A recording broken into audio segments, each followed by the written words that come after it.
Hello everyone, जय सिया राम। तुलसा विवाह की आप सभी लोगों को हार्दिक शुभकामनाएं। और आज की इस वीडियो में हम लोग तुलसा माता की तुलसा विवाह वाली कथा या कहानी सुनेंगे। और ऐसा माना जाता है कि अगर आपने भी तुलसा विवाह किया है या तुलसा पूजन किया है तुलसा विवाह वाले दिन, तो आपको भी ये कथा कहानी ज़रूर सुननी चाहिए। और अगर आप आज के दिन ये कथा कहानी नहीं सुनते हैं तो आपको तुलसा विवाह पूजन की जो है संपूर्ण फल प्राप्त नहीं होता है, संपूर्ण पुण्य प्राप्त नहीं होता है। तो आप लोग भी तुलसा विवाह वाले दिन ये कथा कहानी ज़रूर सुने। और अगर आपने विवाह पूजन नहीं भी किया है तो भी आप ये कहानी मात्र तो ज़रूर सुन ले, बहुत ही अच्छी रहती है। और आप तुलसा जी का घर पर सरल तरीके से विवाह कैसे कर सकते हैं, पूजन कैसे कर सकते हैं तुलसा माता का, उन सभी की वीडियो चैनल पे आ चुकी है, ज़रूर देखिएगा। और विवाह के बाद इस सामान का आपको क्या करना चाहिए, किसे देना चाहिए, उसकी भी वीडियो आ चुकी है, ज़रूर देख लीजिएगा। और अब मैं इस वीडियो में आपको कथा सुनाने वाली हूँ। तो जहाँ पे भी आपने विवाह किया हो वहीं पर ही मंडप के पास बैठकर ही आपको ये कथा सुननी है। तो चलिए कथा को शुरू कर लेते हैं। जालंधर नाम का एक पराक्रमी असुर था जिसका विवाह वृंदा नाम की कन्या से हुआ। वृंदा भगवान विष्णु की परम भक्त थी और पत्नी व्रता थी। इसी कारण जालंधर को अजय हो जाने का वरदान मिला। अपने अजय होने पर जालंधर को अभिमान हो गया और वह स्वर्ग की कन्याओं को परेशान करने लगा। दुखी होकर सभी देवता भगवान विष्णु की शरण में आ गए और जालंधर के आतंक को समाप्त करने की प्रार्थना करने लगे। भगवान विष्णु ने अपनी माया से जालंधर का रूप धारण कर लिया और छल से वृंदा के पतिव्रत धर्म को नष्ट कर दिया। इससे जालंधर की शक्ति क्षीण हो गई और वह युद्ध में मारा गया। जब वृंदा को भगवान विष्णु के इस छल का पता चला तो उसने भगवान विष्णु को पत्थर का बन जाने का श्राप दे दिया। देवताओं की प्रार्थना पर वृंदा ने अपना श्राप वापस ले लिया, लेकिन भगवान विष्णु वृंदा के साथ हुए छल के कारण बहुत लज्जित हुए।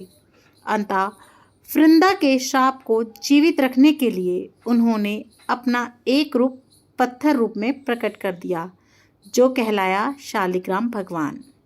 भगवान विष्णु को दिया श्राप वापस लेने के बाद वृंदा जालंधर के साथ सती हो गई। वृंदा के राख से तुलसी का पौधा निकला। वृंदा की मर्यादा और पतिव्रता को बनाए रखने के लिए देवताओं ने भगवान विष्णु के शालिग्राम रूप का विवाह तुलसी से करवा दिया। इसी घटना को याद रखने के लिए प्रतिवर्ष कार्तिक शुक्ल एकादशी यानी देव प्रबोधन एकादशी के दिन तुलसी माता का विवाह शालिग्राम जी के साथ किया जाता है। शालिग्राम पत्थर गंडकी नदी से प्राप्त होता है। भगवान विष्णु ने वृंदा से कहा कि तुम अगले जन्म में तुलसी के रूप में प्रकट होंगी और लक्ष्मी से भी अधिक मेरी प्रिय रहोगी। तुम्हारा स्थान मेरे शीश पर होगा। मैं तुम्हारे बिना भोजन भी ग्रहण नहीं करूँगा। यही कारण है कि भगवान विष्णु के प्रसाद में तुलसी अवश्य रखी जाती है। बिना तुलसी के अर्पित किया गया प्रसाद भगवान विष्णु स्वीकार नहीं करते हैं, क्योंकि भगवान विष्णु को रविवार दिन भी अति प्रिय होता है। और इस दिन माता तुलसा भगवान की भक्ति में इतनी लीन होती हैं कि वो उस दिन अपनी पूजा भी स्वीकार नहीं करती हैं। और इसी दिन उनकी पूजा भंग ना हो, इसी कारण से उनका स्पर्श करना वर्जित है, उनकी पूजा और उनमें जल चढ़ाना वर्जित बताया गया है।